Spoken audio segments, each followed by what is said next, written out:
Hi folks, welcome to the Prepared Homestead. This is Travis. Thank you all for stopping by to watch. Well, it's a chilly morning here in the Ozarks, just like I said. It's in the low 20s right now. No precipitation, so we're not getting any snow just yet. Although there's some areas that I believe are. We're still pretty dry here. Warm up today to the mid 30s, but by the end of this week, we'll be back up into the mid 60s, maybe even 70. So it's just a little brief cold snap. We get these until it's the teasiness, you know. It's not quite cold weather yet, but we'll throw a little at you just to kind of get you in the mood for it or warn you, and then we'll finally get there. A lot of things going on, and it seems as if when it comes to global war, the attention is shifted back to Iran. It's been in the news that Israel is considering and working on a plan to possibly make another strike against Iran because they say that Iran has that previous, the 12-day war where the United States dropped bombs on, their nuclear weapons facility and all that kind of stuff, that guess what? Most of that weapons-grade uranium was not destroyed. It's been moved now to an even more secure facility. And Iran is preparing for a big war. The intelligence is saying that Iran's missile factories are running 24/7, that they are planning to launch about 2,000 missiles all at once on Israel when the next war starts. Israel has started strikes against Lebanon, and they are preparing for attacks against Iran. At least that's what the news is saying. The last time Iran launched about 500 missiles total at Israel over a 12-day period.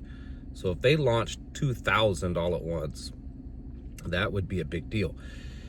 Now, maybe the attention has turned to this and away from things like Venezuela because the news and analysts and experts and all those kind of people that, their opinions matter so much, are saying that if the United States attacks Venezuela, that it would be devastating for the markets, that the markets would just fall out from underneath themselves because Venezuela is the world's largest, oil reserve, and that it would cause chaos and blah, blah, blah, blah, blah. So who knows? Maybe the attention now is like, well, maybe we don't need to strike Venezuela. Maybe we've played that one out enough. Let's turn our attention back to Iran. Who knows? Who knows what's going on? Apparently the Senate passed a bill last night that maybe reopen the government. It was like a 60-40 type of bill passed, and it got through, and now it's going to the House. The House has to reconvene for this to happen, and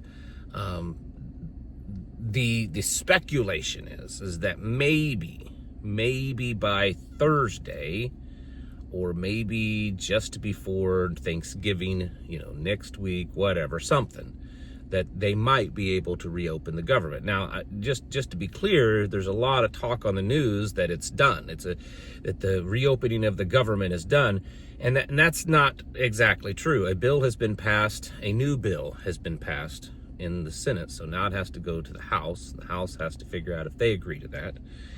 And if they do, then they send it to the president. And if they don't, then they send whatever they come up with back to the Senate, and it just starts all over again. There's speculation that maybe the president will not sign this because in the Senate bill, apparently the Republicans caved in on some things that the president did not want them to do. So we'll see. It's not over yet. It may be a little closer to be an opening, but it's not over yet. And as far as like food stamp benefits and stuff, the U.S. government has been sending word to states to not fund SNAP benefits with state funds, to not to do it. So they're pretty adamant on the SNAP benefits not being funded. So it's a little crazy right now in that respect. It's possible that this may be being done to get the Congress back into session, the House side, because there is a crypto bill that the president has said that he will sign if it makes it his desk, and they believe that as soon as they come back, they can get this thing passed. And this one, I think this one's actually kind of important. I'm not saying it is the end-all, be-all bill, but this thing opens the doorway so that our financial system can start to make the switch to crypto. And I want you to listen to this video of President Trump himself saying pretty much just those words. Many Americans are unaware that behind the scenes, the technical backbone of the financial system is decades out of date, many, many years out of date. You know that. Paul and others are straightening it out, but payments and money transfers are costly and take days or even weeks to clear. Under this bill, the entire ancient system will be eligible for a 21st century upgrade using the state-of-the-art crypto technology. Who would have thought we would have been saying that? So I've been telling you this, that this is part of the goal. Now, what he's talking about is not going to switch your dollar over to crypto right away, but it is a process of getting the financial system upgraded and updated so that it can eventually happen. And when I say eventually, I don't mean decades down the road or probably even years down the road, but it's certainly happening. And it's crazy to me that, I mean, it was not that long ago. It was like a year ago, maybe a year and a half ago, 2 years ago, somewhere in that time period, that I was talking about the dangers, and there was many, many others. It wasn't just me. It was a hot topic of, switching our dollar over to a digital-based system. And everyone was flipping out. My listeners, you were flipping out. People online, conservatives, Republicans, they didn't want it to happen. And everyone believed that this was just a Democrat thing. And I kept saying something. I said, this is not a Democrat versus Republican thing. This concept of changing our system over to a digital-based currency monetary system has strong bipartisan support. And I remember saying many, many times, I said, the only difference is how they're going to do it.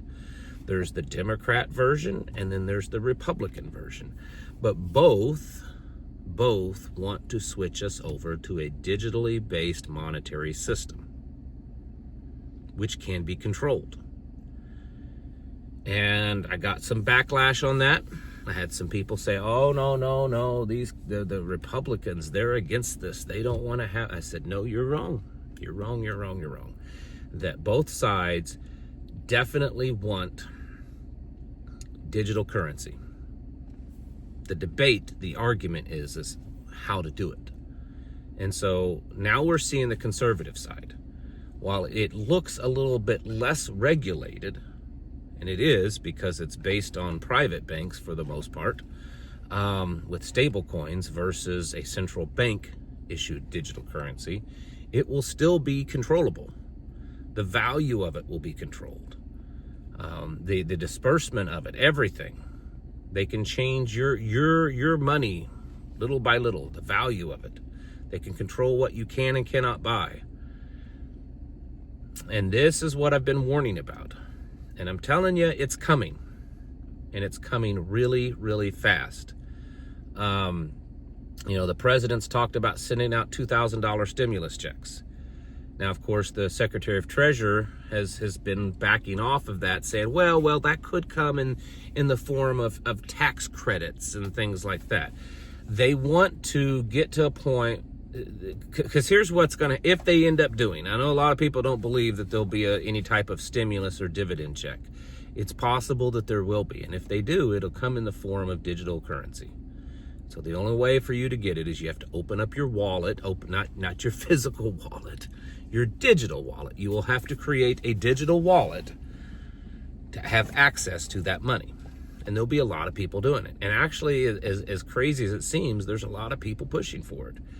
Because the last time the government issued stimulus checks, the markets went wild, the crypto, Bitcoin, and everything skyrocketed because a lot of people invested in it. So there's a lot of market people and crypto people that are pushing for another stimulus check, even though that means another $1 trillion or so printed money in debt. And so the likelihood of that happening, I think, is somewhat high, because it compels. Remember, if you remember back when we got when they issued the stimulus check 5 years ago or so, there was a lot of talk then of that being issued on a digital wallet, and ended up they didn't do that. But still, that there was a lot of talk then of that happening, and I bet you this time it will happen. And you'll have to create a digital wallet to have access to it, and it opens the doorway, folks. There has to be certain things in place, and I don't know exactly what all those things are. No one does, but they are trying to maneuver the markets, maneuver the system, maneuver your attention and your perception of it, to get the American people to the place that they are not just accepting of this digital currency system, but desiring it or believing that we need it based on the current, state of everything. That if everything's crazy and chaotic, then we need it. And they're doing that. They're at the point now, I think the vast majority of, I think all of the strong MAGA supporters would welcome it if Trump, issued it. And I think a lot of just Republicans would do it. And of course, the left will do it. We're getting close to this, folks. And I've been warning you for years now that once we switch over to a digitally based currency, it's kind of done at that point. That's the nail in the coffin. Because while there still may be a world and a government, and we're not out there running around like Mad Max, once your currency, once your purchasing power, your money is under control to where they monitor everything, then there's very little freedom. Where are you going to go? They're going to be able to track you. What are you going to be able to purchase? They're going to be able to track you. They're going to be able to control everything. And we're getting closer and closer to that, folks. I'm not saying it's happening tomorrow, but I'm telling you, we're getting pretty doggone close to it. And this administration has been pushing crypto, digital, stable stuff since the very beginning, been pushing AI. He's been bragging. Just the other day, the president bragged about how we are leading the world in AI, and that AI is dominating everything, and we're doing so great in AI development and doing so great in all these big data centers, which are dominating the market. It's crazy.